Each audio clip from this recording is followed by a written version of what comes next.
Olá, boa tarde. Nós estamos ao vivo aqui na TV Câmara Campinas no Questão de Ordem, porque é o seguinte, a pesquisa Mulheres Brasileiras e Gênero nos Espaços Público e Privado da Fundação Perseu Abramo apontou que 25% das mulheres já sofreram algum tipo de violência obstétrica, o que significa que 1 em cada 4 mulheres já sofreram esse tipo de violência. De acordo com o relatório das Nações Unidas, a informação é que nos últimos 20 anos, profissionais de saúde ampliaram o uso de intervenções que eram anteriormente usadas apenas para evitar riscos ou tratar complicações no momento do parto, além de atitudes desrespeitosas e invasivas que se tornaram cada vez mais frequentes. São diversas as situações.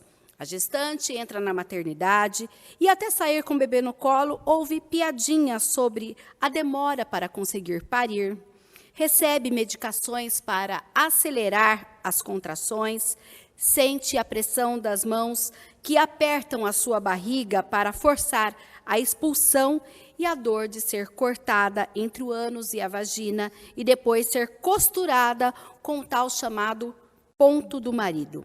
Considerada também um tipo de violência institucional e violência contra a mulher, já estabelecido em tratados nacionais, a violência obstétrica não possui tipificação em lei a nível federal no país. Despacho do Ministério da Saúde de 2019 considera o termo inadequado, pois os atos não seriam cometidos com a intenção de prejudicar ou causar dano. Mas quais são os direitos da mulher e as políticas públicas para evitar a violência obstétrica? Este é o tema do Questão de Ordem de hoje, que conta com a participação da advogada Manuela dos Santos Silva, que é cofundadora do coletivo Mulheres pela Justiça, com a vereadora Mariana Conte, que é presidente da Comissão da Mulher da Câmara Municipal de Campinas, e com o presidente da Comissão de Política Social e Saúde, o vereador Paulo Haddad. Sejam todos bem-vindos e eu já vou falar com a doutora Manuela de início. Vereadora não, advogada, seja bem-vinda. Eu primeiro gostaria, eu dei alguns exemplos, mas em resumo, o que é a violência obstétrica? A violência obstétrica, diferente do que muito se pensa, que é somente no momento do parto, ela pode acontecer antes, durante e posteriormente. Então, você trouxe alguns exemplos, que são os mais frequentes, que é com relação ao corte entre o ânus e a vagina, que só deveria ocorrer em casos excepcionais, mas que se tornou uma rotina durante os partos no dia a dia. Você também trouxe a questão de que, muitas vezes, as mulheres elas acabam sofrendo piadinhas, ou que nem sempre se chamam enfermeiras, às vezes se chamam enfermeiro, ou, se não tem um enfermeiro à disposição, às vezes até uma segurança do hospital para empurrar, para apertar, fazer força em cima da barriga da mulher, para que o bebê saia mais rápido. Então, essas são algumas questões que a gente fala que ocorrem de forma grave, mas existem outras pormenorizadas que também ocorrem no dia a dia. E que, muitas vezes, por falta de informação, por não haver uma tipificação no Código Penal até o momento, por não haver uma legislação que explique e defina o que é o crime de violência obstétrica, muitas mulheres acabam não denunciando. E, até muito pouco tempo, muitos advogados e advogadas não sabiam o que era violência obstétrica. Então, muitas vezes, a mulher denunciava, ia até o advogado, fazia aquele relato, porém, o judiciário não estava preparado para receber aquela demanda. Então, muitas vezes, o advogado não entrava com a ação.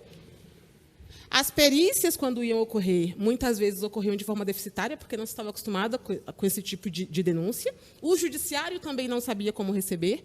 E, atualmente, a gente ainda sente e vê uma forte resistência, principalmente do CRM, para receber as denúncias de violência obstétrica. Inclusive, a senhora citou a questão da violência e um posicionamento. A gente tem um posicionamento aqui, não é do CRM, mas é da FEBRASGO, que é a Federação Brasileira das Associações de Ginecologia e Obstetrícia, que afirma não recomendar o uso do termo violência obstétrica, porque o termo remete à ideia de que o obstetra seria um ser violento, e de nenhum modo o obstetra deve ser violento.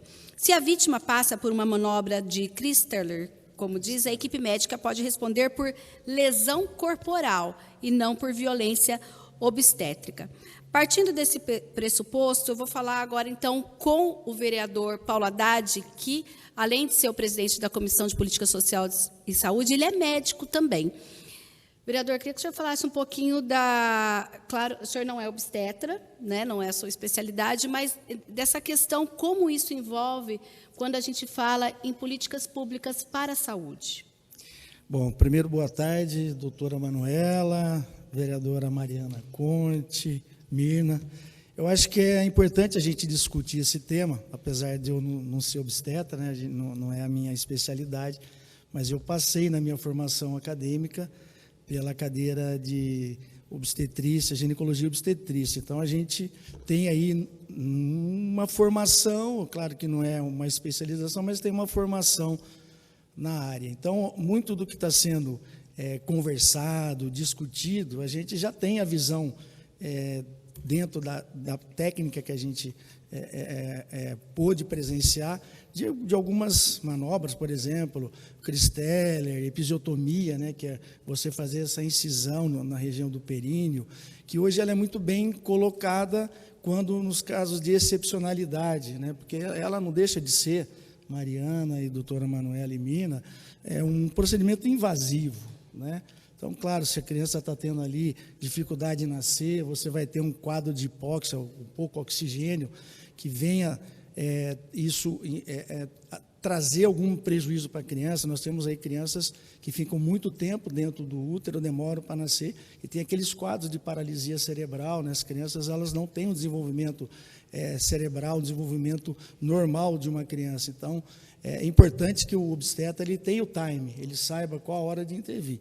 E isso tudo está sendo questionado hoje, mais do que outrora, antigamente, porque as coisas elas acabam vindo à tona, né, por alguma ação, né, e isso repercute na mídia, a mídia cobra.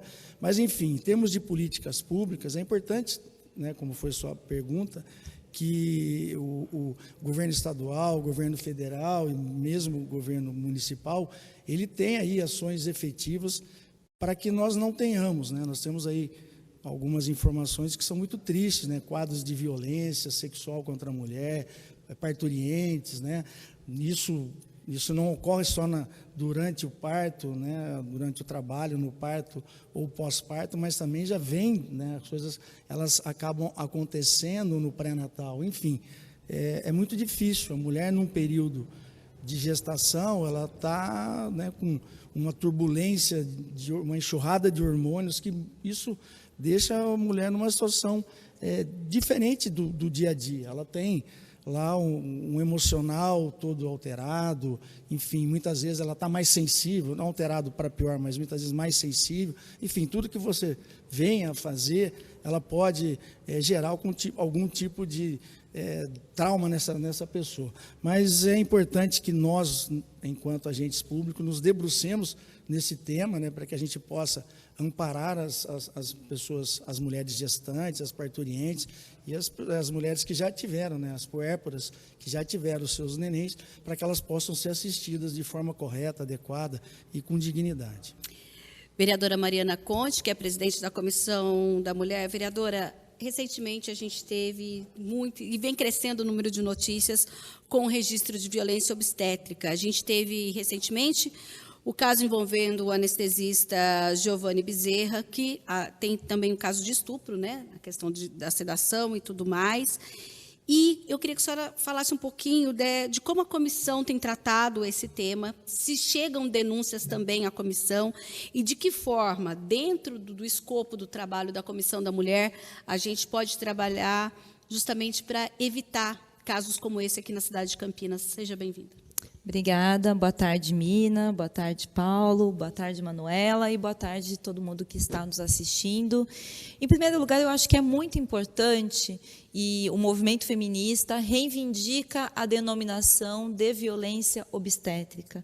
Porque quando a gente dá nome às coisas, dar nome às coisas é o primeiro passo para poder combatê-las. né? Então, é importante que a gente use o termo violência obstétrica e que as mulheres conheçam o que é violência obstétrica, para, caso elas estejam passando por essa situação, elas poderem recorrer a seus direitos, poderem fazer valer o direito que ela tem de não sofrer violência. Toda mulher tem o direito de não sofrer violência, ainda mais, né, ainda mais numa situação como uma mulher gestante, parturiente ou puérpera, né? Então, o caso que aconteceu no Rio de Janeiro, de um estupro, né, de uma violência sexual contra uma mulher que estava em trabalho de parto e sedada, quer dizer, é um estupro, existe o agravante ainda de que ela estava vulnerável.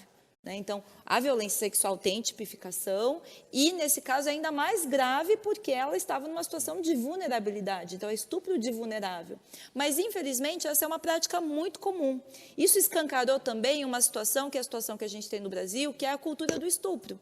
Na verdade, né? Quer dizer, muitas mulheres sofrem violência sexual em diferentes contextos, dentro de casa, em situações de relacionamentos. Então, a gente tem estupro, por exemplo, no caso estupro marital, e também estupro quando vai buscar um procedimento de saúde. Infelizmente, isso é uma realidade na vida das mulheres, né? Para além do estupro, desse caso, que foi um caso absurdo, a violência obstétrica tem uma série de fatores, né? Quer dizer, a gente foi comentado aqui algumas técnicas usadas, que deveriam ser excepcionais, mas que são usadas de forma abusivas, né? O próprio nome ponto do marido já carrega toda uma misoginia dentro, carrega, né? Quer dizer, a gente vê que a linguagem também expressa o que é essa situação. E é um absurdo, na verdade, o Ministério da Saúde, essa recomendação de 2019 para que não se use o termo violência obstétrica, é uma conivência do governo federal e do Ministério da Saúde com relação a essa tipo de procedimento. Não é à toa, né? A gente, né, tem uma posição abertamente contra o governo Bolsonaro e, infelizmente, a gente tem visto, durante o governo Bolsonaro, uma série de procedimentos e normativas de combate na verdade, de reafirmação de situações de violência. E essa recomendação do Ministério da Saúde é um absurdo. Aqui no âmbito municipal, a gente tem algumas discussões e alguns projetos de lei. Quer dizer, na verdade, hoje, eu acho que a grande questão é a gente fazer um processo educativo com as mulheres, para que as mulheres conheçam seus direitos. A gente vem trabalhando também a questão da doulagem, né, as doulas, que são profissionais, que fazem o acompanhamento das mulheres, que tem o sentido do fortalecimento da mulher, não apenas, né, que faz o acompanhamento durante todo o pré-natal, faz o fortalecimento não apenas físico, né, porque o parto é um ato biológico, né, e se for estimulado com técnicas de estímulo não farmacológicas, não invasivas, o parto, quer dizer, você ter técnicas que auxiliam esse ato biológico, mas também é um processo de fortalecimento psíquico e político da mulher, né, para que a mulher possa, inclusive, ter força para combater a violência obstétrica, né? Inclusive, nesse ponto, vereadora, a gente não sabe, que às vezes são rumores, são falas que algumas mulheres trazem, por exemplo, olha, eu estava no parto, estava com muita dor, mas eu parei de gritar, porque quem grita mais fica por último, esse tipo de coisa. A senhora já chegou a ouvir esse tipo de coisa? Claro, não, a gente ouve muito isso, e é importante que a violência também tem recortes. A gente ouve muito mais, por exemplo, fatos de discriminação de mulheres negras, né, porque o racismo é presente, né, o machismo é presente, né, e a gente sabe que muitas vezes as mulheres negras, existe o mito de que a mulher negra aguenta mais dor, né? Então, essa é uma discussão que a gente vê ali. Então, muitas mulheres negras se sentem, digamos assim, e com razão, violentadas, digamos assim, violentadas pelo fato também de ser mulher. Mulheres com deficiência, mulheres que em situação de vulnerabilidade. Eu já ouvi casos, por exemplo, de mulheres que, de alguma forma, né, mulheres em situação de rua, que sofrem um preconceito por estar em situação de rua, ela ou é uma gestante, ou está fazendo um pré-natal, ou é uma puérpera e sofre o preconceito. Então, a violência, a discriminação é uma relação social. Então, tudo naquela situação em que a mulher está numa situação, digamos assim, de fragilidade, né? Que, na verdade, não deveria ser uma situação de fragilidade, mas a situação de fragilidade que ela está é uma situação social também. Sim. E todos esses recortes influenciam. Então, eu acho penso que a questão é como que a gente fortalece essa mulher. E, na minha opinião, a dolagem ela é fundamental. A mulher tem um direito acompanhante. Né? Ela tem um direito acompanhante, isso é um direito da mulher. A mulher tem o direito de ter acompanhamento da doula, e isso não exclui o acompanhante, e essa é uma lei que tramita... É uma grande discussão, inclusive, essa questão da doula. É uma lei que tramita aqui na casa, né, de autoria do vereador Pedro Tourinho. Eu apresentei um projeto de lei para incentivo e formação da doulagem nos centros de saúde, para que isso entrasse no programa de política integrativa. Isso não foi, ainda está em tramitação, na verdade, ela está aguardando a votação, ela chegou a ir para a votação, mas eu retirei o projeto porque alguns vereadores se opuseram a esse projeto. Então, para a gente ampliar o debate, eu retirei, mas eu acho que é super importante que a gente fortaleça, em âmbito federal, estadual e também municipal, o debate, a regulamentação sobre o que é violência obstétrica. Isso enfrenta... Claro, né? Aqui foi falado, por exemplo, enfrenta a política do Ministério da Saúde, a política, inclusive, dos médicos, mas assim, eu acho que dá um nome a isso, não é dizer que todos eles são, mas dizer que eu acho que seria importante até que o Conselho de Medicina assumisse isso como uma bandeira, que o Conselho de Medicina é contra a violência obstétrica, né? Sim. E que a gente possa ampliar métodos e formas de fortalecimento dessa mulher. A doulagem é uma delas. Né? Existe o incentivo ao plano de parto, que é um direito da mulher. A mulher tem o direito de fazer um plano de parto, e que aquele plano de parto seja respeitado, porque naquele plano de parto a mulher diz quais são os procedimentos que ela autoriza ou não. Né? Então, quais são, enfim, né? E também o incentivo ao parto normal, né? Porque também o Brasil tem um índice de cesárea muito acima do recomendado pela Organização Mundial de Saúde. Então, todo esse tipo de procedimento de política é fundamental para que a gente combata a violência obstétrica, e é importante que a gente dê o nome de violência obstétrica. Quando a gente fala, inclusive, nessa questão dos partos por cesárea, olha só, a gente fez uma breve pesquisa e aponta aqui nessa pesquisa que a gente tem um crescimento, olha, o Brasil é campeão mundial em cirurgias cesarianas. Esse número se refere à totalidade dos nascimentos e aumenta para 88% se observado apenas no sistema particular de saúde. No geral, nós temos 56% dos partos sendo partos pelo método cesárea. Né? Então, a gente tem esses números aí, e a Organização Mundial de Saúde preconiza que os índices de cirurgias cesarianas estejam entre 10% e 15% como medida de segurança para o controle e a redução da morbidade materna e neonatal. Agora, doutora Manuela, quando a gente faz esse recorte, são vários recortes que a vereadora Mariana e o vereador Paulo colocaram. A gente tem a questão de alguns procedimentos que são necessários, e aí o que a gente questiona aqui é a real necessidade desses procedimentos. A gente falou aqui da questão de leis que já existem, né? E a senhora mesma no início falou que o meio jurídico se deparou com algo, como vamos tratar disso? Né? Então, diante de, olha, tem o acompanhante, que já é uma infração caso não possa entrar o acompanhante. Tem a questão das doulas. Nós temos também a questão do plano de parto, ou seja, hoje, quem tem acesso ao plano de parto, geralmente são mulheres que têm poder aquisitivo.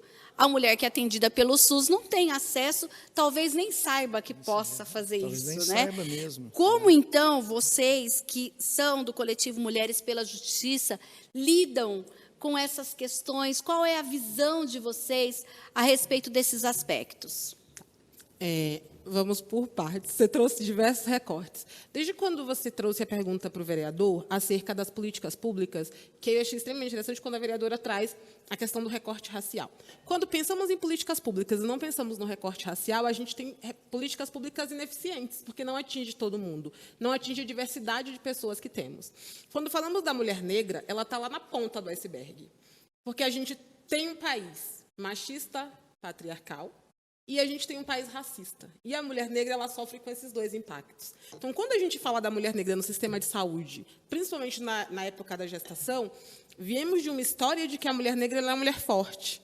Isso vem desde a época da escravização da população negra. Porque a mulher negra ela era forte, ela era a mulher que tinha o neném e que, além de amamentar o dela e trabalhar durante todo o dia na casa dos seus senhores, ela amamentava os bebês das suas senhoras. Porque as senhoras não iam amamentar e destruir seu corpo. Então, quem fazia isso eram as mulheres negras.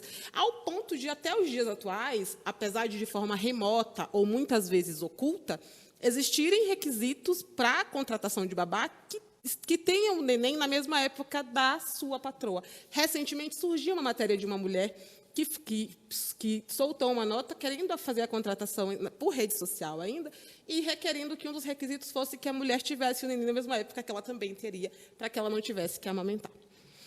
Então, quando falamos desse requisito de que a mulher negra seja uma mulher forte, é muito importante. Eu sempre falo que a gente precisa trazer a parte histórica para que a gente consiga entender como isso acontece hoje em dia. Senão parece muito remoto, muito distante. Não se olha para a mulher negra simplesmente diz a mulher negra é diferente da mulher branca. Isso vem de um fator histórico, de se entender ao longo da história que essa mulher negra podia estar cortando cana-de-açúcar o dia inteiro, poucos dias depois de ter o parto e tendo um bebê para cuidar, como poderia acontecer dela estar dentro da casa da sua senhora, fazer todos os afazeres domésticos, cuidar desses bebês e ser uma mulher muito mais forte. Assim como entende-se no mercado de trabalho que, muitas vezes, uma mulher branca não vai aguentar carregar, por exemplo, um exemplo muito simples, de um galão de água para trocar no bebedouro, mas que a mulher negra, porque ela é mais forte, ela... vem aqui, você consegue trocar.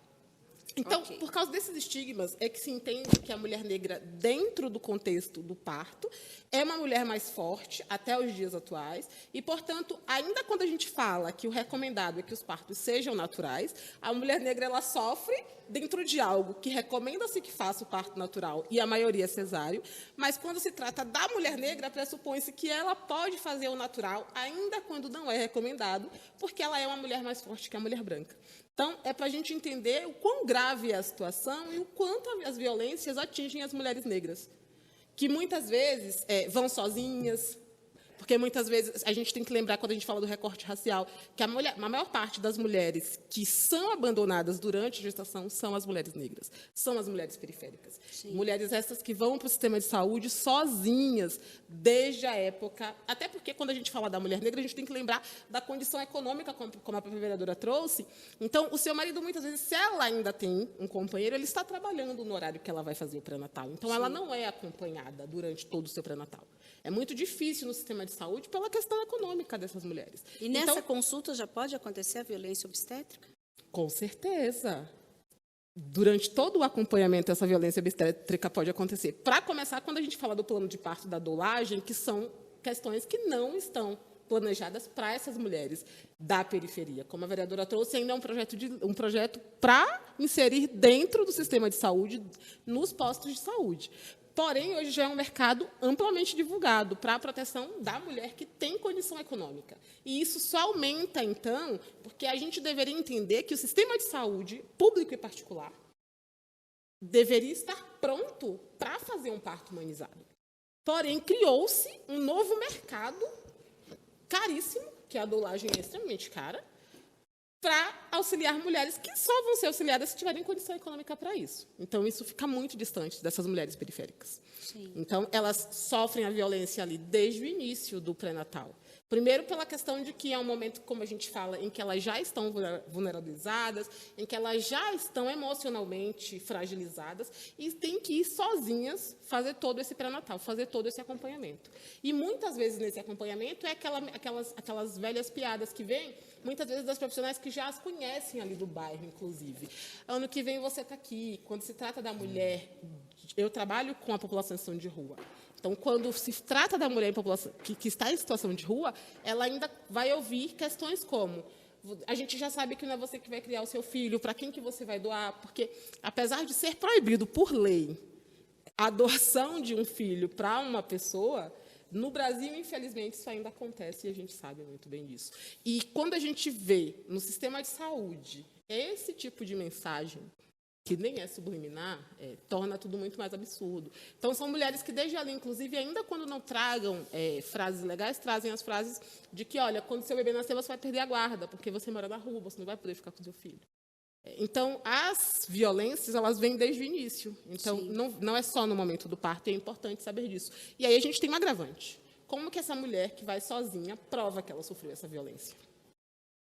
Olha, a gente vai discutir, ainda tem muita coisa para falar, mas nós vamos para um breve intervalo, tomar uma aguinha, conversar um pouquinho, e a gente te aguarda na sequência, porque o Questão de Ordem volta já. Lembrando que, após o intervalo, a gente já vai começar a abrir para as perguntas dos telespectadores. Está assistindo? Anota aí o nosso WhatsApp, 19 97829 3776. Eu vou repetir. 19 97829 3776. Tem o QR Code aí no canto da sua tela, você também pode colocar o celular aí e você já entra no nosso WhatsApp, mande a sua pergunta aqui que vai ser lida ao vivo e os nossos entrevistados vão respondendo. A gente volta já já com Questão de Ordem.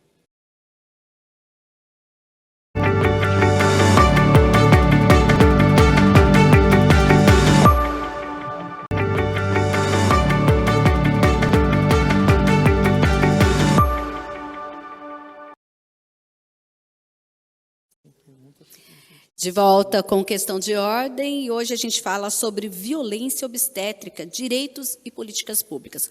Colocamos aqui no primeiro bloco alguns cases, digamos assim, né?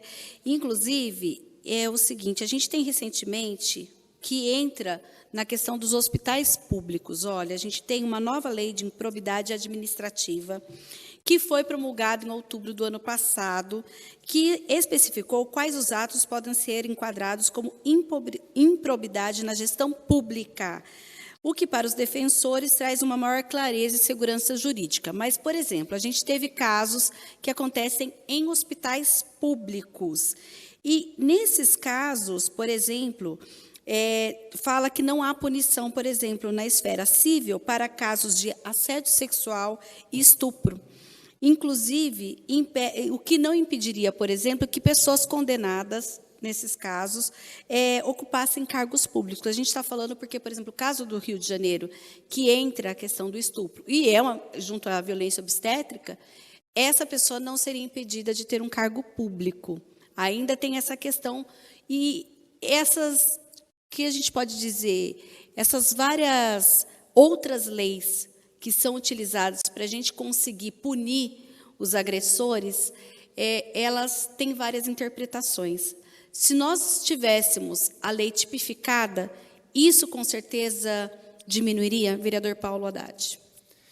Mirna, eu não tenho dúvida quanto a isso. Eu acho que, a partir do momento que você tem uma legislação e ela é específica, né, para violência obstétrica, sempre que for constatado, isso for apurado e a pessoa que cometeu, né, esse delito, ele for condenado, não tenho dúvida que isso teria aí um desfecho melhor e assim a gente conseguiria coibir ou diminuir, ou sei lá, se a gente pudesse deixar isso a zero, né, não ocorresse, seria melhor, mas uma legislação federal que seja específica, que possa trazer segurança, né, para a gestante, para a parturiente, para a puérpera, seria importante. Apesar de alguns questionamentos das entidades de classe, muitas vezes não acharem oportuna a tipificação, mas eu acho que isso traz uma segurança jurídica, traz uma segurança para o administrador público também, eu acho que é importante para o gestor público, né, e também uma segurança maior para as pessoas, né, que estão numa situação de vulnerabilidade. E ainda quando a gente fala de legislação, olha, nós temos 8 estados e o Distrito Federal que tratam de leis explicitamente de violência obstétrica, sejam em leis específicas ou em gerais sobre violência contra a mulher.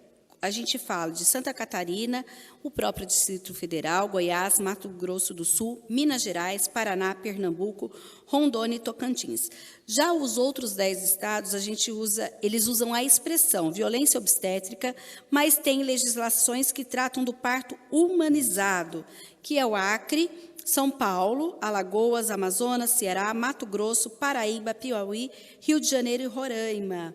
Então, a gente vê que, às vezes, as legislações, no âmbito estadual, tentam resolver essa questão.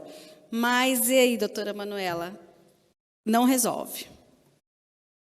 Quando a gente não tem legislação específica ou uma legislação federal que tipifique o crime por todo o país, isso dificulta muito mais que se consiga resolver. Como a vereadora trouxe no primeiro bloco, quando a gente não tem uma população conhecedora dos seus direitos, ciente de que aquele é um direito seu, a gente não consegue resolver essa situação. Então, quando a gente trata do parto humanizado, quer dizer que isso pode ser uma recomendação de que se amplie e melhore a prestação de serviço, porque a gente está falando de uma prestação de serviço para a comunidade, seja ela pública ou particular.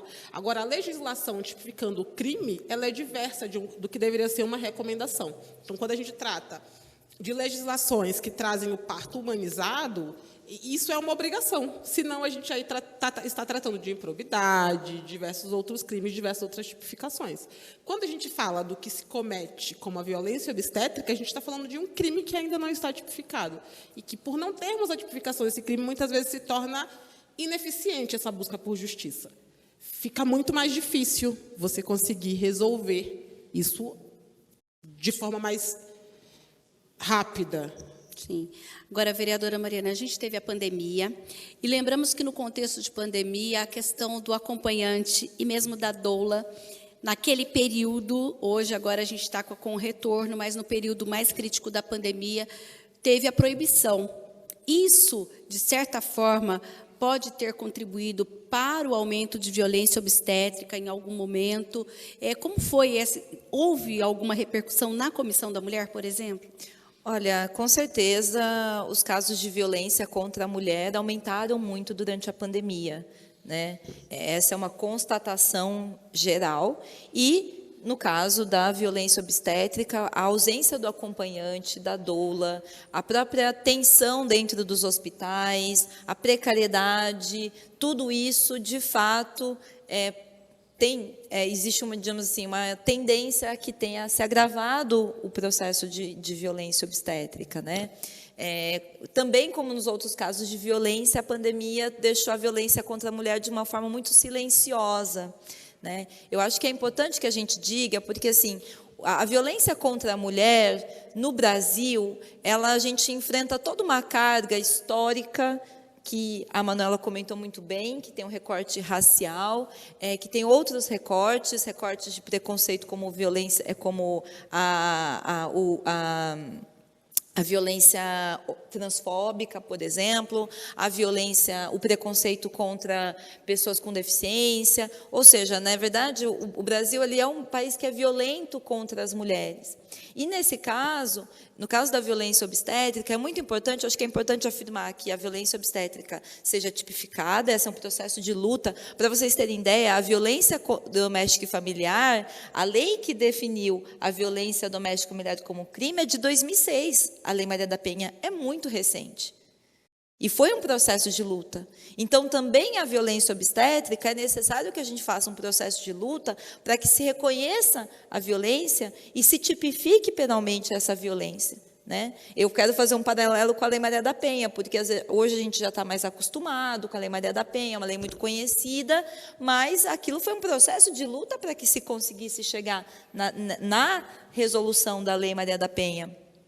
Então, eu acho que é muito importante que seja tipificada e que é muito importante que, nesse processo, a palavra da mulher seja considerada um dos elementos fundamentais como, digamos assim, na averiguação, no inquérito, na investigação daquele crime.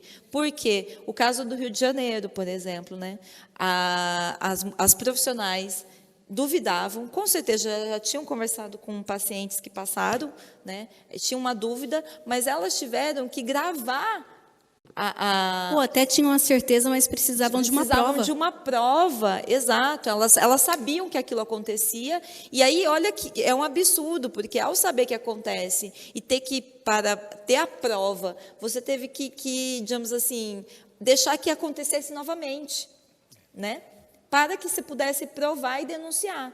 Então, a fala, a denúncia, é muito importante que se considere a denúncia, seja a palavra da vítima. A palavra da vítima é muito importante que se considere. Inclusive, a sua colocação, a gente já está recebendo aqui perguntas pelo WhatsApp da TV Câmara Campinas, 19 978293776, é a Antônia da Vila Brandina. Ela diz assim: quais documentos ou ferramentas eu posso utilizar para comprovar que sofri violência obstétrica? Por isso que a gente precisa de uma tipificação, né? A gente precisa de uma tipificação. É importante a gente pensar que todo o processo ele depende de prova. Então, vamos pensar em algo muito simples, que é muito comum. Negativam seu nome indevidamente, vereadora. Você vai até uma loja fazer uma compra. Antigamente, te davam um papelzinho informando que não poderiam te fazer a venda, não podiam abrir um crediário, não podiam fazer um novo cartão, porque o seu nome estava negativado. Diante das ações que foram surgindo no judiciário, parou de dar um comprovante de que você não pode, de que você não tem acesso ao crédito naquele momento no mercado, por conta de que alguma outra empresa negativou o seu nome devidamente. Você precisa ir até a SPC Serasa, retirar aquele comprovante, mas que prova você tem que você sofreu dano? Nenhum. O que se aconselha? Quando eu vou e recebo aquela notícia, eu passo a gravar. Porque para que se tenha acesso ao direito, depende de prova. Ainda que a gente tenha a questão da inversão do ônus da prova, ainda que a gente brigue e lute para que a palavra da mulher ela tenha, ou da vítima, tenha um peso maior, a gente depende de prova.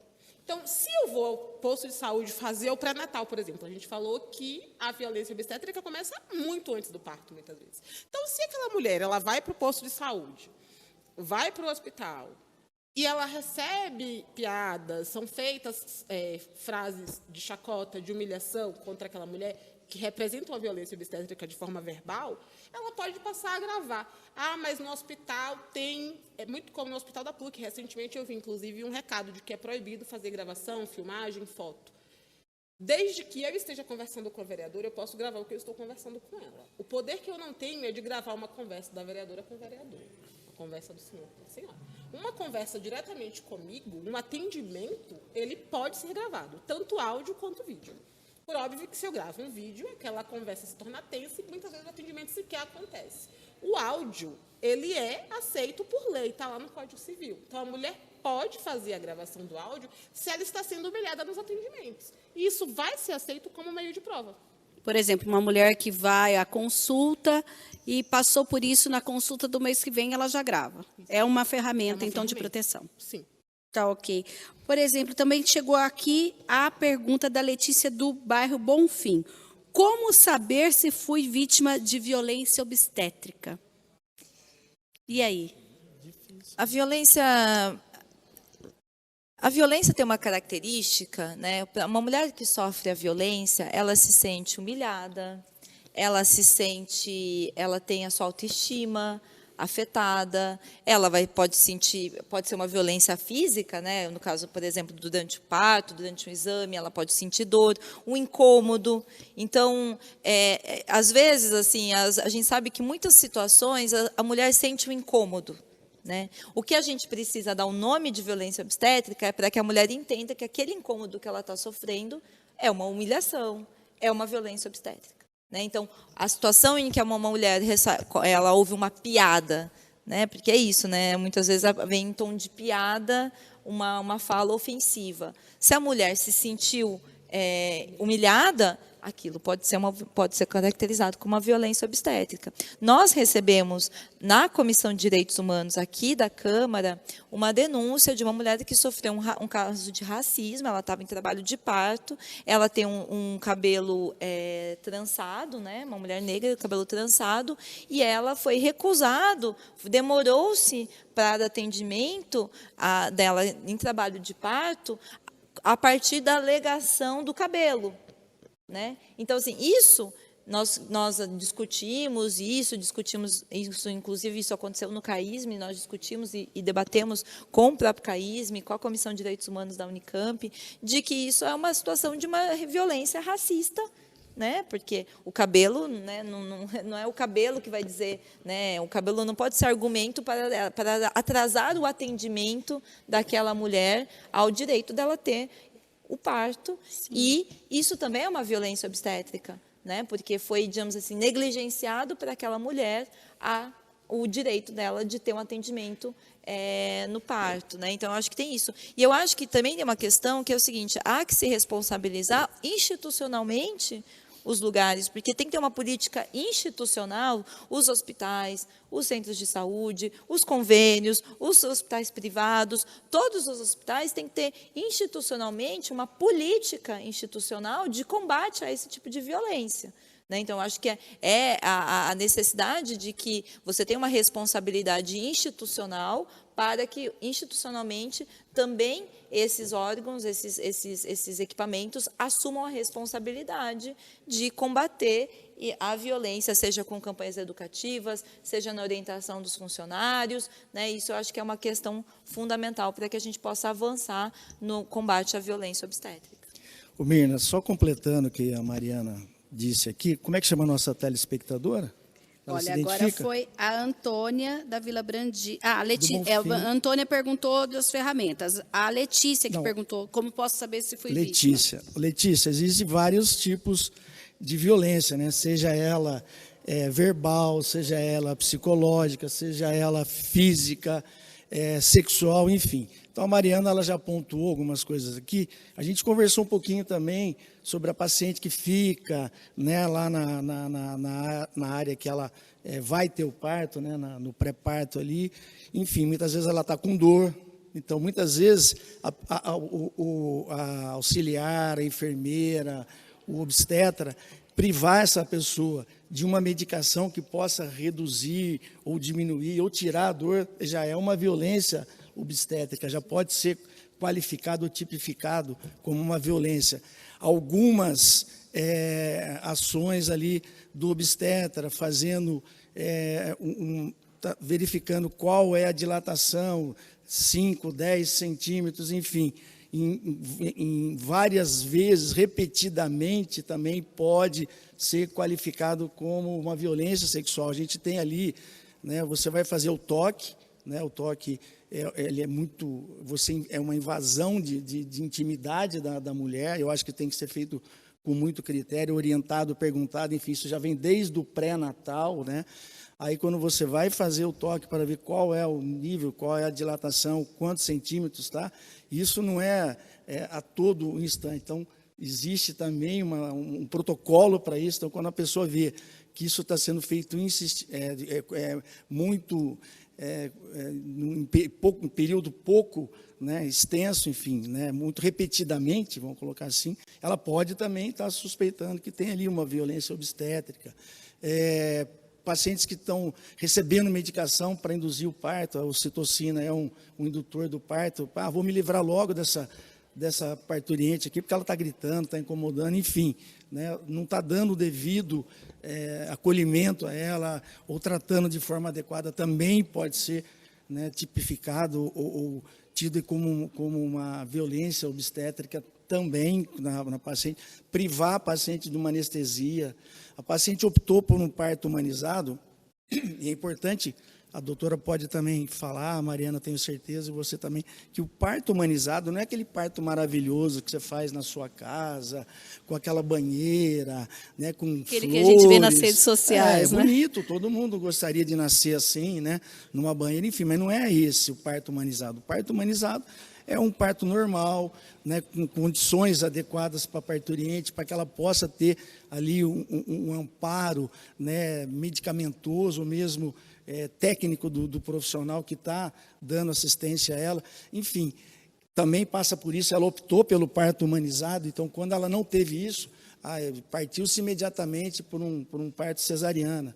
e durante o parto teve lá aquela manobra de Cristélia debruçou na parte superior do útero, tentando fazer uma pressão para que a criança nasça. Pode ser parto normal também, né? Às vezes parto a fórceps, né? Tá lá, então, muito invasivo. Vereador, mas aí não é também a evolução um pouco dos profissionais que lidam diariamente com os partos? Porque, por exemplo, a gente discutindo aqui, antes, claro, eu pesquisei, eu descobri que eu fui vítima de violência obstétrica.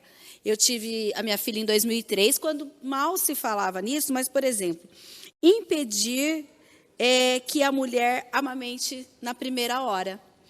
Eu tive a minha bebê 6 horas da tarde, eu consegui amamentá-la só depois das 9h30 da noite. Eu tive a bebê num hospital particular. Isso porque eu comecei a chorar perguntando se ela não tinha morrido, por que eles não traziam ela para mim. Né? Então, é claro que isso faz um tempo, já 18 anos, mas não é a falta de informação e a falta de preparo de toda uma equipe, porque daí o que deu a entender na época, não, a gente está demorando para trazê-la, porque a gente está protegendo a sua bebê. E, na verdade, a gente sabe que não é isso. Então, acho que muitas vezes a falta de informação, independente se é SUS, se é rede particular, faz com que muitas situações aconteçam, não é? E se as políticas públicas abraçassem essa causa? Eu acho que seria importante, mas mais do que isso é uma legislação que possa tipificar e quando você normatiza, você põe limite para a coisa, e aí você acaba imputando em algum tipo de sanção, penalização. Eu acho que o profissional fica um pouco mais atento, mas não é o tema nosso aqui, mas é importante a gente também pontuar. Hoje nós temos aí uma formação acadêmica que eu acho que ela está muito deficitária. Nós temos profissionais sendo formados aos montes, sejam profissionais de área médica, profissionais, a doutora é advogada, advogados e advogados, né? Nós temos, enfim, engenheiros e engenheiros. Isso também passa pela medicina, pela enfermagem, pela técnica de enfermagem, pelo auxiliar de enfermagem. Então, é importante que nós tenhamos profissionais bem formados e, depois de bem formados, qualificados, porque a obstetrícia, a ginecologia obstetrícia, o profissional ele pode partir só para o lado da ginecologia, né? Ele vai ser ginecologista, fica no seu consultório atendendo as doenças ginecológicas, as patologias, as anomalias, enfim. Ou ele pode também se dedicar à obstetrícia, que eu acho que é assim, para quem gosta de criança, para quem vive, né, a maternidade, ou para quem admira a mulher enquanto gestante, é uma coisa linda, maravilhosa. Eu, quando fiz faculdade, a disciplina que eu mais gostei, mais me identifiquei, que não era a minha área, né, de formação dentro da odontologia, foi a obstetrícia. Né? Eu falo, nossa, você está lá fazendo um pré-natal, escutando o coraçãozinho da criança, identificando, enfim, participando, né, da evolução, é uma coisa linda, maravilhosa. Eu acho que esse envolvimento, que talvez falte para alguns profissionais, a coisa é feita de forma muito mecânica, né? E você não se coloca na situação do outro ou da outra. Então, muitas vezes ocorre o que você falou, eu fui vítima de violência, e a pessoa, né, ela pode identificar isso, né, desde o acolhimento no hospital, né, Mariana, até quando ela sai com o neném, todas as orientações que ela tem de banho do neném, de troca do neném, da amamentação, como é que fica o bico do seio, né, da mama, como é que ela vai trabalhar isso, se dói, se não dói, o que ela vai fazer, enfim. Eu acho que a violência ela transcende um pouco o lado, a parte hospitalar, e também ela chega lá da porta do hospital para fora. Posso comentar um pouquinho? Eu acredito que isso deveria ser conteúdo curricular. Então, deveria ser conteúdo curricular a discussão sobre a violência contra a mulher, o racismo, a violência obstétrica, as várias facetas disso, deveria estar dentro do conteúdo curricular na formação de todas as faculdades, de graduação, pós-graduação, das faculdades, universidades públicas e privadas.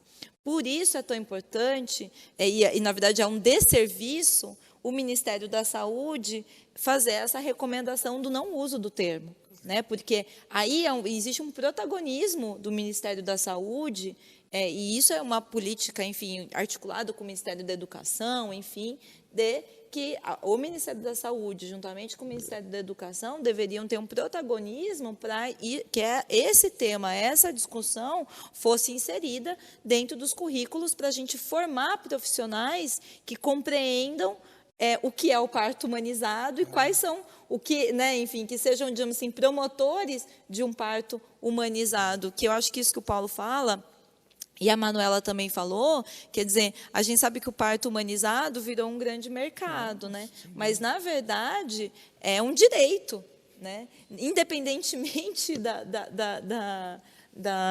enfim, né, do procedimento, mesmo quando é cesárea, enfim, o parto normal, assim, quer dizer, a humanização do parto é um direito da parturiente e é um direito da criança também, né? Então, essa coisa, isso que a Mirna comentou, essa experiência, né, de ter apartada do filho, né, da sua filha.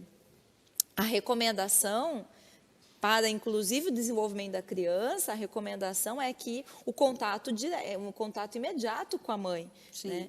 E eu acho que, eu penso que assim, isso precisa ser parte do processo de formação desses profissionais, isso é política institucional, dos diversos hospitais, enfim, e a gente sabe que o Ministério da Saúde deveria ter um protagonismo. Infelizmente, o Ministério da Saúde hoje está na contramão, evitando, blindando e, digamos assim, fazendo uma conivência com a violência obstétrica. Mariana, eu acho que a gente está evoluindo um pouquinho. Se você lembrar, se reportar alguns anos, a gente não tinha aí a figura tão atuante e tão importante do médico de família, médico da família. Hoje, o MEC ele já tem a especialidade, né, e o Conselho Federal de Medicina tem já o médico da família. Então, eu acho que isso ele vem na contramão daquilo que muitas faculdades e muitos profissionais esperam da profissão. É a super e a hiperespecialização. Então, vamos um exemplo bem clássico aqui. Você tem o urologista, né, que é o cara que trata lá dos problemas, né, do trato urinário e do homem e da mulher, e você tem o nefrologista, que é o cara que é especialista só em rim. Então, é a hiperespecialização. E o médico da família, ele vem na contramão, ele vai lá na casa da pessoa, ele trata, ele está lá no posto de saúde, ele conhece todo mundo. Eu acho que isso é importante, e isso que você falou, eu acho que tem que ser pensado e tem que ser colocado em prática, que o próprio médico de família, não sei qual é a grade curricular, mas ele tenha também atuação nesse quesito, né, da parturiente, da gestante, da puérpera, enfim. Eu acho que nós estamos na contramão da formação do médico, porque o médico antigamente ele era generalista.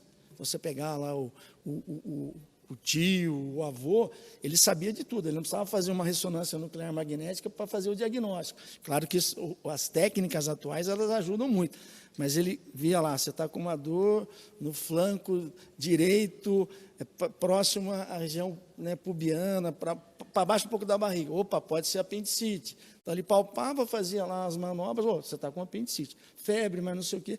Hoje, você ainda tem lá ultrassom que fecha o diagnóstico. Mas é importante a formação acadêmica, é o que a gente estava discutindo, o que nós estamos discutindo aqui. Um bom profissional, e com certeza ele vai ter uma formação, né, dentro daquilo que é técnico, mas dentro daquilo que é ético, daquilo que é moral também. A gente tem aqui algumas perguntas mais para o âmbito do jurídico, viu, doutora Manuela? Só que nós vamos para um breve intervalo e, na sequência, a gente já volta com questão de ordem. Quer mandar pergunta aqui? Olha, 19-97829-3776, e aqui os nossos entrevistados vão responder na sequência de um breve intervalo. A gente volta já já.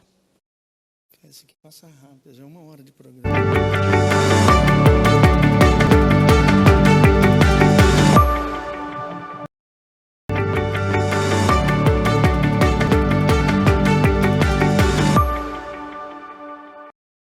Você tem perfil da base.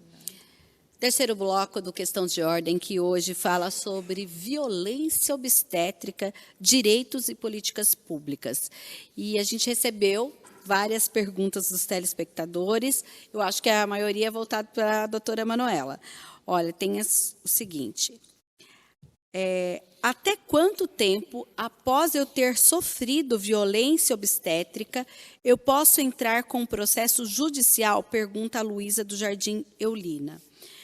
Aí também entra uma pergunta: posso realizar o processo de forma anônima ou devo notificar o médico ou o hospital antes? Antônia, do Jardim Leonor, que pergunta. A Gabriela de Souza, não diz o bairro, ela diz o seguinte: qual é a indenização para vítimas de violência obstétrica? E a Camila, do Centro, também pergunta: se eu perder o processo, o que acontece? E ela pergunta de novo: quanto tempo geralmente dura um processo jurídico de violência obstétrica? Acho que é tudo isso para a doutora. É você mesmo. Pode falar, doutora. Manuela. Como a gente não tem uma tipificação, como falamos anteriormente, fica difícil falar em prazo. Mas a gente tem algumas ações que têm sido propostas diante de cada violência que se sofre. Então, quando se pensa em deixei de poder ter o meu esposo ou a minha mãe comigo no momento do parto me acompanhando, é uma violência obstétrica passível de indenização por dano moral. E aí cai em que geralmente quem vai responder vai ser a clínica, vai ser o hospital, que vai responder e vai acabar pagando essa indenização. E aí a gente vai cair, nesse caso, na prescrição para a indenização por dano moral. Quando a gente for falar de outros tipos de violência, aí cada uma vai cair no fato em si, vai depender muito do fato. Então, como o próprio vereador falou anteriormente, a gente vai ter aquela violência em que a mulher vai amar o filho, vai ser apaixonada pelo filho, mas vai chorar constantemente após o parto pelas violências que muitas vezes sofreu. Então, aquela mulher que gritava porque estava sentindo uma dor extrema, porque cada um de nós sentimos dor de forma diferente. Acho que o doutor, muito mais que nós, poderia falar sobre isso. Tem um limiar de dor diferente, né? Ou seja, cada um sente, é mais intenso ou menos intenso, uns suportam mais, outros menos, enfim. Exato. Então, cada mulher ela vai sentir dor de forma diferente. Então, quando aquela equipe médica deixa a mulher no corredor, gritando de dor, chorando de dor, e aí só vai lá a enfermeira verificar como é que está a pressão, só vai o médico fazer o exame de toque, e sai e não responde nada para aquela mulher, o que era para ser um momento de extrema felicidade, apesar de saber que o momento do parto é um momento difícil, mas era para ser um momento de extrema felicidade, à espera da chegada do filho, da filha. Era para ser um momento encantador. Se torna um pesadelo. E, após o parto, isso se reflete em como a mulher vai se sentir. E aí a gente está falando da violência psicológica. Então, neste caso, a gente está falando de uma ação de indenização pelos maus tratos que aquela mulher sofreu até o momento do parto. E aí a gente vai ter um tipo de ação, que nesse caso seria uma ação de indenização por dano moral, e aí a gente vai ter o prazo para esse tipo de indenização. Quando a gente fala da violência física, então, como o doutor falou mais cedo, quando a gente tem, por exemplo, o corte entre o ânus e a vagina, ele deve ser feito excepcionalmente. Se restar comprovado que foi feito desnecessariamente, que não era preciso fazer aquele corte, a gente vai depender aí de uma perícia médica, então vai ser uma ação, essa mulher vai passar por uma perícia, então ela deve ser proposta o quanto antes, para que se possa verificar, inclusive, se foi feito um corte de forma necessária ou não. Aí a gente tem uma ação que depende, para o dano moral, a gente depende da perícia. Então, a agilidade dessa mulher em entrar com essa ação, ainda que cível, ela tem que ser mais rápida do que uma ação simples de indenização por dano moral, que essa mulher pode esperar ela estar recuperada, fazer um tratamento psicológico, para daí ela entrar com a ação. Já se a gente vai falar de uma ação que depende de perícia, a gente tem que pensar que é como se fosse uma ação em que eu preciso correr para o INSS para que eu consiga receber o benefício. Então, eu preciso correr para o judiciário para que consigam verificar se houve violência ou não. Então, tudo vai depender muito de qual foi o tipo de violência que aquela mulher sofreu. Tá, aquela pergunta que a Antônia falou, eu devo avisar o hospital antes? Não. Não, a mulher ela deve procurar um coletivo, ela deve procurar o advogado dela, ela deve procurar a Defensoria Pública. É o judiciário quem vai acionar o hospital, a clínica que cometeu a violência obstétrica. A mulher ela não tem que se indispor. Eu costumo dizer que Quando você pensa que eu vou passar por mais um momento de sofrimento, de ter que procurar aquele hospital, relatar e colocar em dúvida o que eu sofri. Não.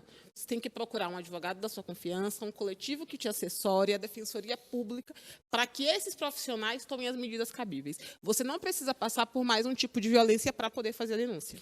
A Mariana do Cambuí também pergunta, se não respeitarem o plano de parto, o que eu devo fazer?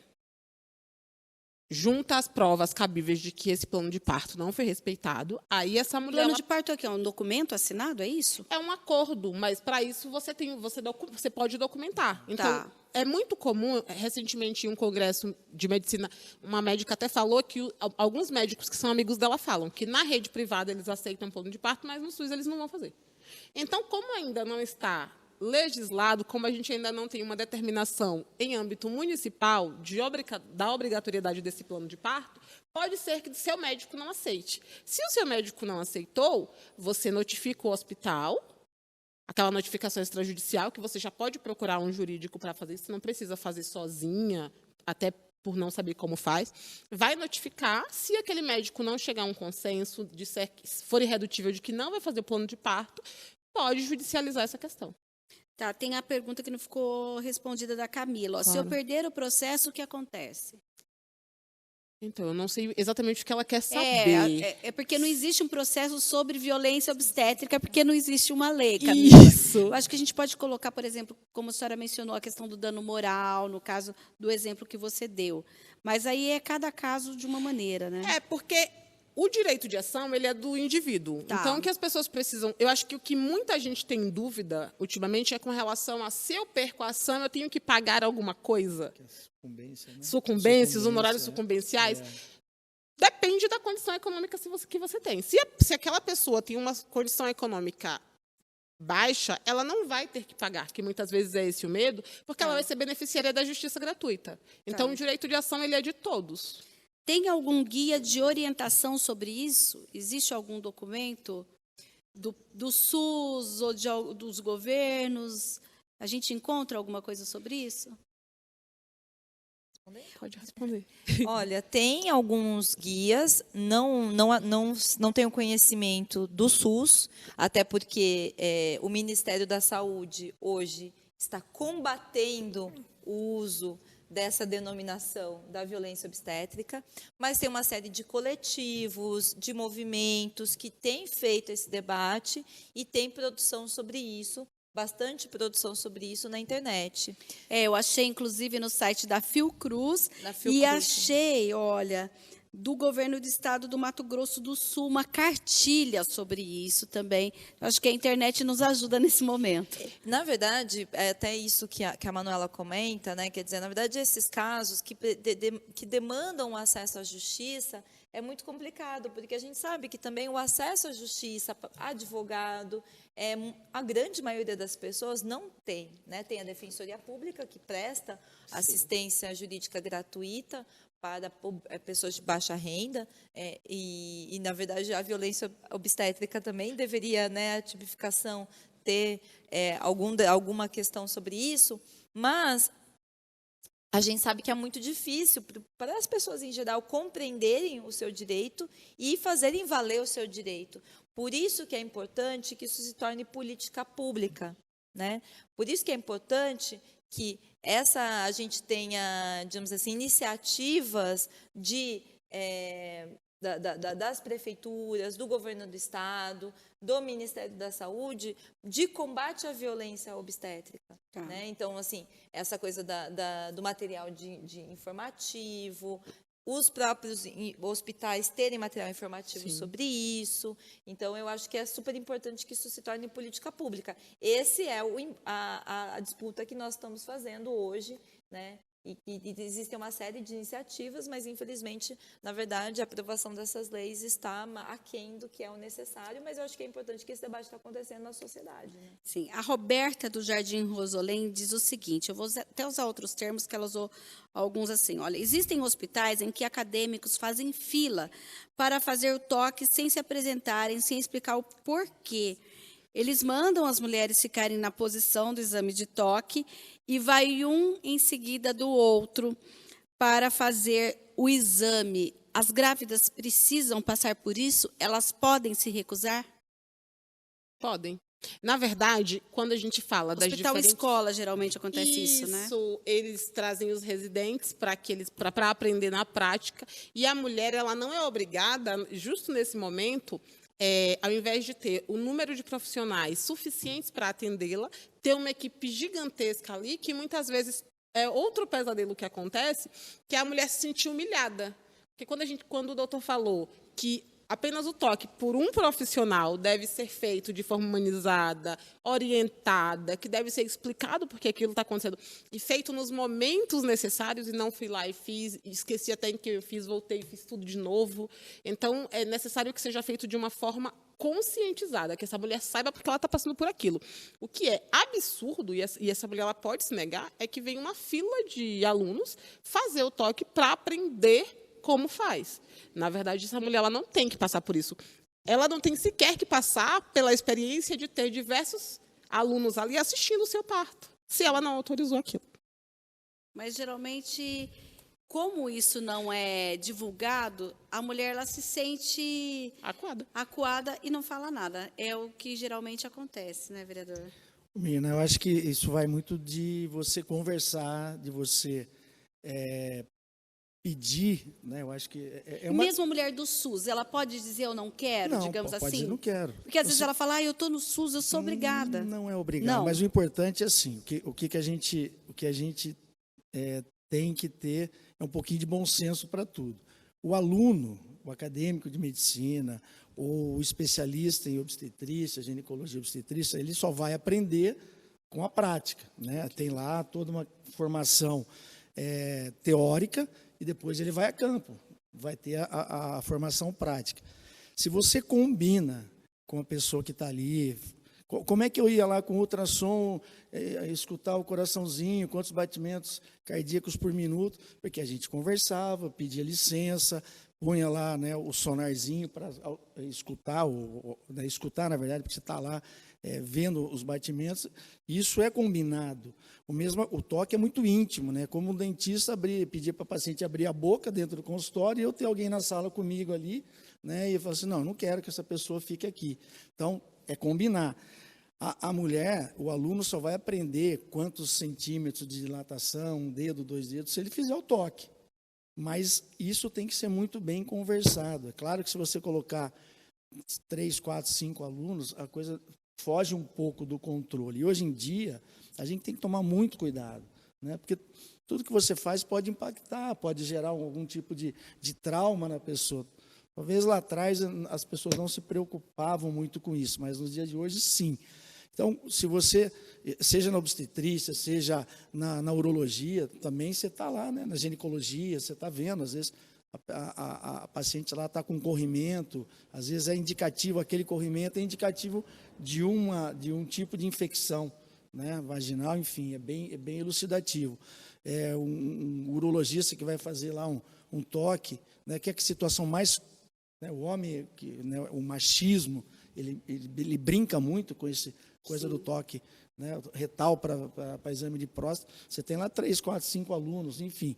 É a mesma situação, a pessoa está bem vulnerável numa situação. Então, tudo que você combina, que você acorda, eu acho que dá para as coisas caminharem. Mas ela não é obrigado a ter lá uma plateia, né, alguns alunos, ou mesmo ter lá outros que não são médicos ou que sejam auxiliares, enfim, que fiquem ali no ambiente de atendimento. Mas é importante que o profissional também, hoje em dia, ele tenha alguém acompanhando, né, para que ele possa fazer seu exame, ter alguém que está lá participando, né, para que ele não, muitas vezes também, a coisa não venha do outro lado, né, falar, eu fui molestada e realmente às vezes as coisas não acontecem. Então a preocupação do profissional, ter alguém que acompanhe na consulta, estar acompanhando também no parto, enfim. Falando um pouquinho de acordos e direitos, a Rita do Jardim Maracanã, ela pergunta o seguinte: perguntei ao meu médico se eu podia escolher a posição para o parto, por exemplo, de cócoras. Ele não aceitou. Afinal, eu tenho o direito de escolher a posição ou não? Manuela, ela pode escolher? Ou Pode. como que seria isso? É uma pergunta. A pergunta é boa, Porque né? tem programas, né? Tem programas. Porque, na verdade, no CAISM, há algum tempo atrás, tinha um programa do parto de cócoras, né? Que foi, na verdade, nem existe mais, né? Porque você tem programas que, inclusive, passam por, digamos assim, estímulo da mulher, porque tem uma série de coisas, assim. É um outro procedimento de pré-parto também, Agora, seria isso? Pode ser até que o profissional que não autorizou, ele não tenha um conhecimento. Ele não tem o conhecimento claro, disso. Fala assim, olha, eu sei fazer tal coisa, mas ele tem que explicar para ela, falar, não, aqui eu não consigo. Não sei dizer se uma pessoa que não passou por esse, digamos assim, de todo o processo pré-parto, se ela tem... Não é o corriqueiro dentro de um hospital eu já público, não sei de um dizer. hospital escola. O parto é aquilo que a gente sabe, naquela posição. É claro que a mulher não precisa ficar, né, numa posição ginecológica o tempo todo, obviamente não, e não deve ser, porque já é caracterizado violência também. Mas o parto de cócoras não é algo que é corriqueiro dentro do serviço público, né? Até nas clínicas, nos hospitais privados, né? É porque a gente ainda lida com um déficit, uma deficiência muito grande dentro do sistema de saúde pública. A gente tem uma sobrecarga hoje em dia, a gente não vê uma solução a curto prazo, pelo contrário, como a vereadora mesmo disse. A Nelita de Souza pergunta para os dois vereadores. Vereadores, o tema vale para as duas comissões. Não é possível fazer um trabalho em conjunto? Quem responde primeiro? É possível fazer um trabalho em conjunto, podemos fazer um trabalho em conjunto. Eu acho que até é um desafio, né, Mariana? É um desafio.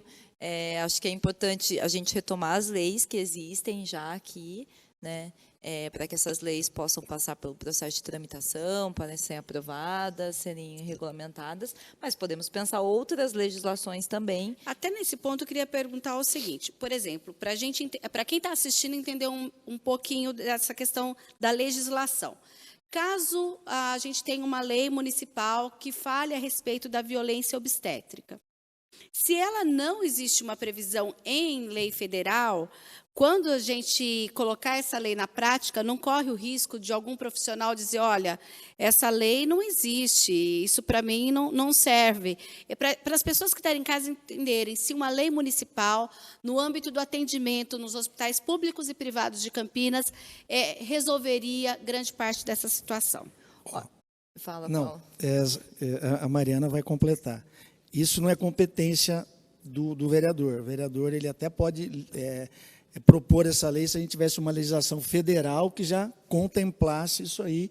A gente ia normatizar com uma lei municipal, fazendo com que a legislação nossa ficasse adequada à legislação federal. Tá. Se nós propusermos, eu acho que a gente pode provocar o executivo em alguma coisa que possa caminhar nesse sentido, né, talvez algo não como violência obstétrica, mas algo que possa já ir normatizando e a gente vai ganhando terreno quanto a isso, você não corre o risco da gente elaborar um projeto bonito das duas comissões, desses dois vereadores, dessa vereadora e esse vereador, e cair na inconstitucionalidade. Tá. O vício de iniciativa é a gente não caminhar, até porque a Comissão de Constituição e Legalidade iria reprovar esse nosso projeto.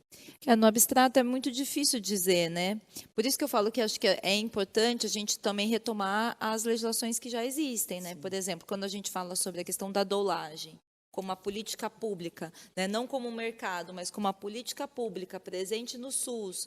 Isso é uma forma do incentivo ao combate à violência obstétrica. Tem outras formas também. Penso que aí caberia algumas discussões, digamos assim, em âmbito com procuradoria e tudo mais, mas assim, no abstrato é muito difícil dizer, né? Mas eu acho que a gente precisa tratar o tema da violência obstétrica no âmbito municipal, também, claro, no legislativo, junto com o executivo, né? Quais são os instrumentos, os meios para fazer isso? Aí é uma questão que a gente precisa, digamos assim, afinar o debate sobre isso, né? Perfeito. Sim, quando a gente fala, doutora Manuela, do trabalho, queria agora, para quem está em casa, entender um pouquinho do que é o trabalho do Mulheres pela Justiça, vamos fazer, primeiramente, esse recorte do ponto de vista da violência obstétrica.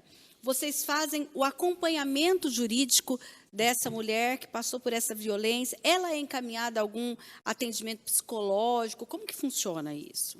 O Mulheres pela Justiça, ele atua na violência contra a mulher. E aí, dentro da violência contra a mulher, a gente tem a violência obstétrica.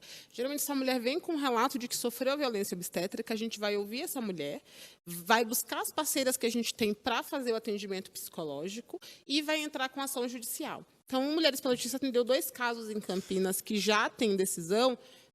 Infelizmente, o bebê dessa mulher acabou perdendo a vida. Em um outro caso, a gente tem recentemente a decisão de condenação em dano moral, porque o marido dessa mulher não pôde acompanhá-la durante o parto, que era um direito dela ter esse acompanhante. Então, o Mulheres pela Justiça ele faz o atendimento jurídico e, sempre que possível, encaminha essa mulher para um atendimento psicológico. Sim. E o que é o Mulheres pela Justiça? Explica para o nosso telespectador. Mulheres pela Justiça é um coletivo de mulheres que atua no combate à violência doméstica contra a mulher, em Campinas e região. Campinas e região. Ok. Então, a gente tem, principalmente, uma conversa e uma aliança muito grande com o CEAMO, que atua diretamente na violência contra a mulher. Constantemente, temos advogadas do coletivo atendendo na delegacia, acompanhando essa mulher até a delegacia, para que ela não tenha que fazer essa denúncia sozinha. E encaminhamos essa mulher para o CEAMO para que ela possa fazer todos os demais acompanhamentos, dentre eles o acompanhamento psicológico. Sempre que existe uma necessidade urgente, grave, de um acompanhamento com uma emergência maior, e sempre que possível, diante da ausência aí de voluntários, a gente encaminha essa mulher para uma das voluntárias que possa fazer o atendimento psicológico sempre que necessário. E aí tem um número de telefone, um endereço, como funciona? A gente tem o Instagram, Mulheres pela Justiça, então vocês podem nos encontrar por lá. E lá no Instagram vai ter telefone. Geralmente as respostas pelas voluntárias da página ocorrem de forma muito rápida também. E por lá você pode deixar um recado informando qual a melhor forma de te contatar. Muitas vezes a mulher ela convive com o agressor, então ela não pode, muitas vezes, receber um retorno nosso. Muitas vezes essa mulher não pode receber uma mensagem nossa como resposta, porque, às vezes, ela entra em contato, tem que apagar aquela mensagem, excluir aquele contato. Então, é extremamente importante que você informe para a gente como a gente deve te atender. Sabemos que os casos de violência eles ocorrem nos mais diversos lugares e entendemos a dificuldade de denunciar, principalmente quando a gente fala em um período pós-pandemia, em que muitas famílias ainda trabalham no sistema home office. Então, a gente entende isso e sabe que, muitas vezes, você está ao lado do agressor e precisa fazer essa denúncia. E é muito importante que você diga como a gente pode te ajudar. Olha, falando em denúncia, a gente pegou aqui alguns canais de denúncias sobre a violência obstétrica. A gente tem aqui na cartilha, olha, Defensoria Pública do Estado. No caso, a Defensoria Pública do Estado de São Paulo, aqui em Campinas, a gente pegou o endereço, Rua Abádio Rodrigues, 485, Jardim Eda. O telefone é 3223-4415. A Defensoria Pública aqui em Campinas fica aberta até às 5 horas da tarde. O Ministério Público Federal também, ele inclusive tem uma sala de atendimento ao cidadão, pelo site, www.mpf.br,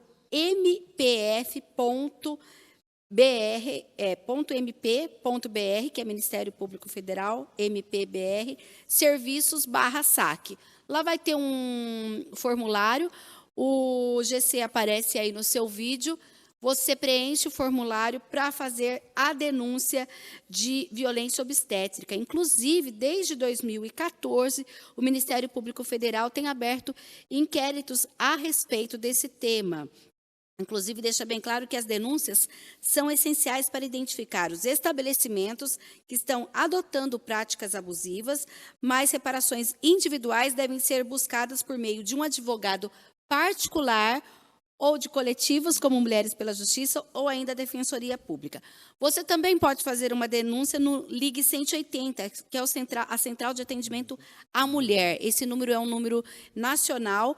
Pode ainda discar no Disque Saúde, que é o telefone 136, e ainda, no caso, para o atendimento do plano de saúde relacionado à violência obstétrica, o 0800 da ANS, que é o 0800 701 9656. 0800 701 9656. Os contatos aparecem aí na sua tela e a recomendação, inclusive, tenha sempre em mãos, no ato da denúncia, cartão da gestante ou cartão de acompanhamento pré-natal, os protocolos das denúncias, caso você já tenha ido a algum serviço, Se puder, cópia do prontuário de atendimento no hospital ou na unidade de saúde. O prontuário é de preenchimento obrigatório e fica, olha, atenção, as pessoas não sabem, fica à disposição por 20 anos após o atendimento. A gente não tem essa informação de que o prontuário é um direito da paciente.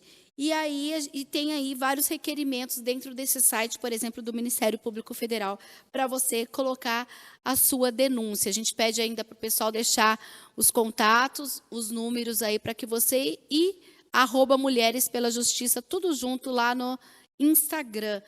Então, eu queria ver com vocês o seguinte, como a gente pode pensar hoje, ainda nessa falta de legislação específica sobre violência obstétrica, como prevenir, apesar de não termos uma legislação. Vereador Paulo Haddad. É importante que nós, enquanto legisladores municipais, ou seja, vereadores, provoquemos os nossos pares, sejam deputados estaduais ou deputados federais, para que se crie uma legislação federal. Eu tenho aí notícia de que alguns deputados já estão se debruçando sobre esse tema, né, da violência obstétrica, para que a gente possa, de alguma forma, pressioná-los, e acho que a opinião pública também ela é importante, né, nesse momento. Nós tivemos a imprensa divulgando, né, um ato, né, umas imagens de violência sexual de um paciente que estava ali em trabalho de parto.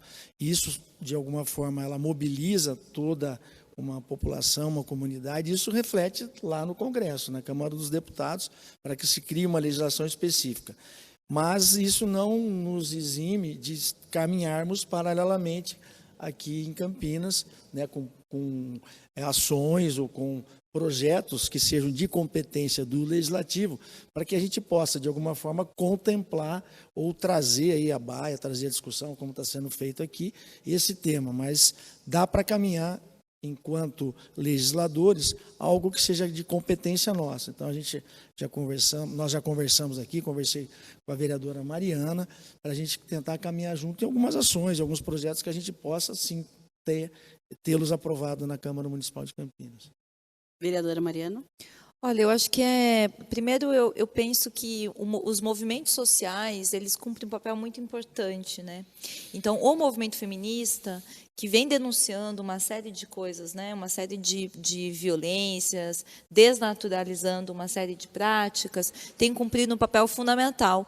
Por exemplo, na denúncia dessas várias violências que a gente viu, porque a gente viu aí, né, nas últimas semanas, várias violências contra a mulher, seja o caso da mulher que sofreu um estupro durante o parto. Teve aquela blogueira também, que inclusive ela denunciou o médico. Exato, que teve, digamos assim, conteúdo íntimo divulgado na internet. Ou seja, a gente teve uma série de violações do direito da mulher e muitos coletivos se envolveram, organizações, enfim, para fazer essa denúncia. A mídia, né, que também repercutiu, mas a mídia também repercutiu também, né, influencia também a forma como a mídia repercute. Então, eu acho que foi muito importante o debate público sobre isso.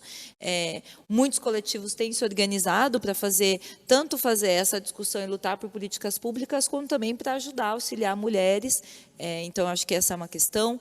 A gente fazer a divulgação dos vários órgãos, né, que a mulher pode recorrer, por exemplo, a Defensoria Pública. Muita gente não sabe que a Defensoria Pública presta assistência jurídica gratuita para as mulheres de baixa renda e, no caso de violência doméstica familiar, para mulheres de qualquer faixa de renda, né?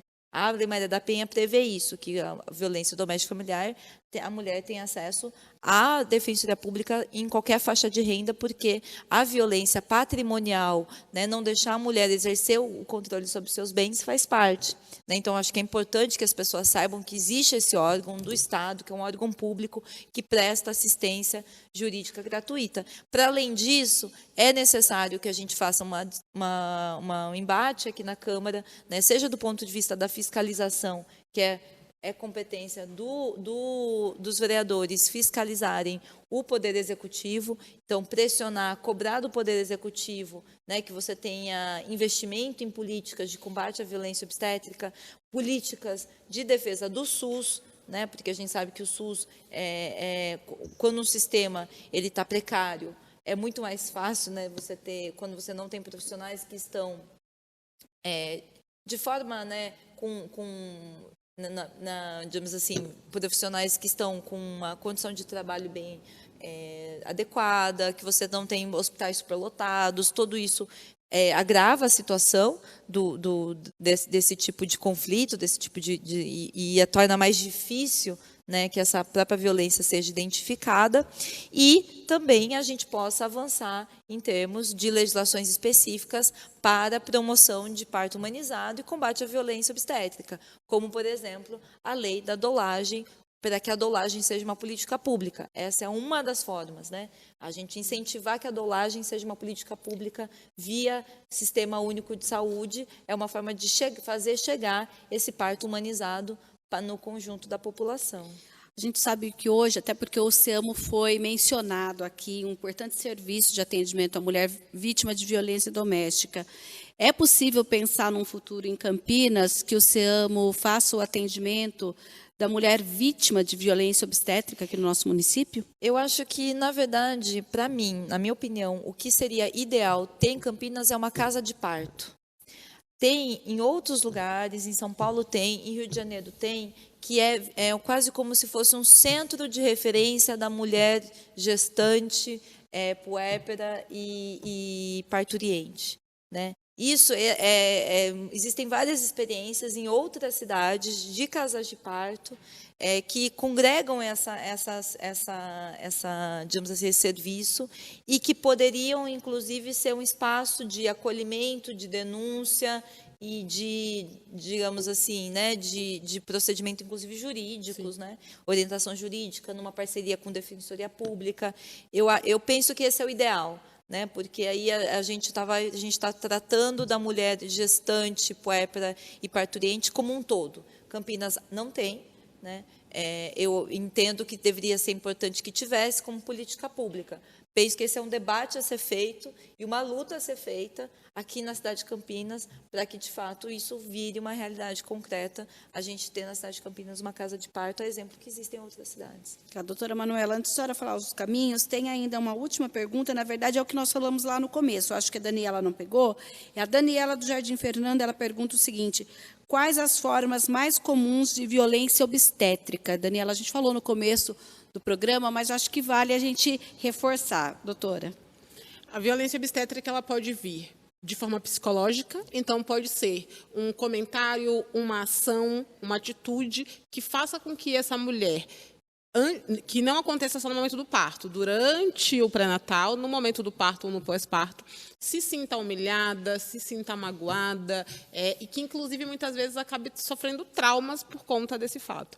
Pode ser de forma física, e aí o que a gente mais usou como exemplo, eu vou acabar utilizando novamente, por exemplo, o corte que é feito na região entre o ânus da mulher e a vagina, que só deve ser feito em casos excepcionais, e que muitas vezes é feito de forma recorrente, a anestesia, que deve ser feita em casos excepcionais, mas que 80% dos partos, infelizmente, ainda são feitos de forma cesárea. Quando a mulher, pressupõe-se que a mulher negra, por ser uma mulher que a sociedade, diante do racismo estrutural, entende que é a mulher mais forte, acaba acreditando que aquela mulher aguenta mais um pouquinho e muitas vezes a mulher pode acabar vindo a óbito ou o bebê no momento do parto pela demora de fazer cesárea, já que aquela mulher não estava conseguindo fazer o parto natural.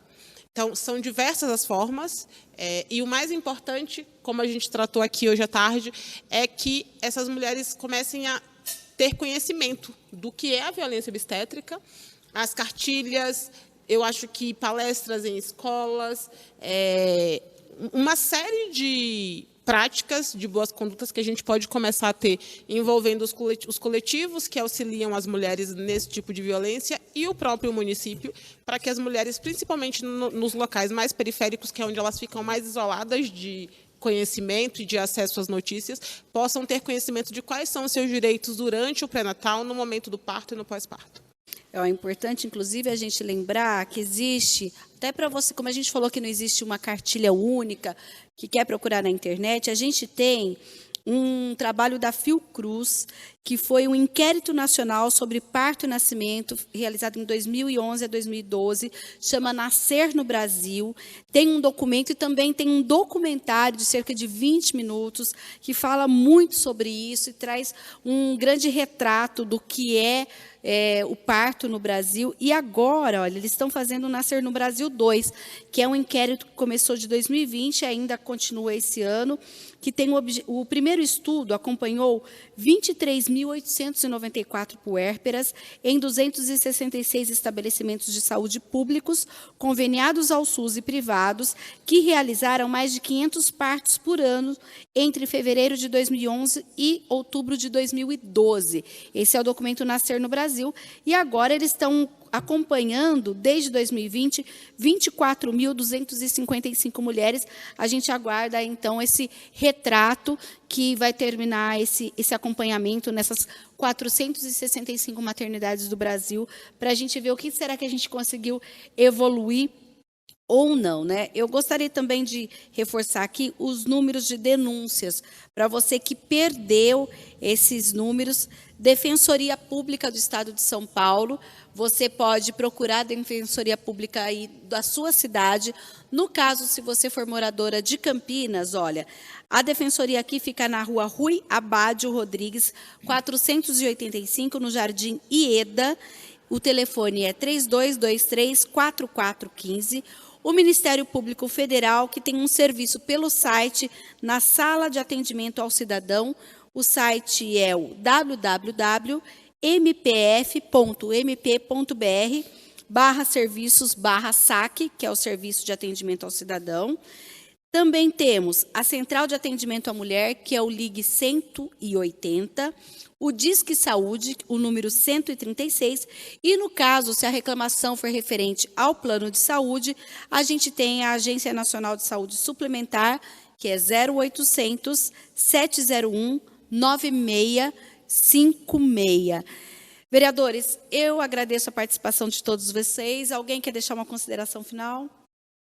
Bom, primeiro falar da importância do tema, né? Parabenizar a Manuela, a doutora Manuela, por estar à frente, né, de uma ferramenta que traz aí a oportunidade das mulheres procurá-la e se manifestar e ter aí atendida, né, as suas necessidades, ou elas possam denunciar. A vereadora Mariana, uma amiga de legislativo, também contribuindo muito, sempre contribuindo, né, nas suas ações e também na sua pauta de defesa da mulher. Mina, também agradeço, o nosso telespectador. E falar que a violência ela não é só obstétrica, nós temos outros tipos de violência, seja na área médica. Então é importante que as pessoas, doutora, denunciem também. Às vezes você está lá num consultório ou está lá no hospital, né, não só a parturiente, não só a gestante, mas outras pessoas podem estarem sujeitas a qualquer tipo de violência, seja sexual, psicológica, enfim, física. Então é importante que as pessoas, os telespectadores, eles também denunciem.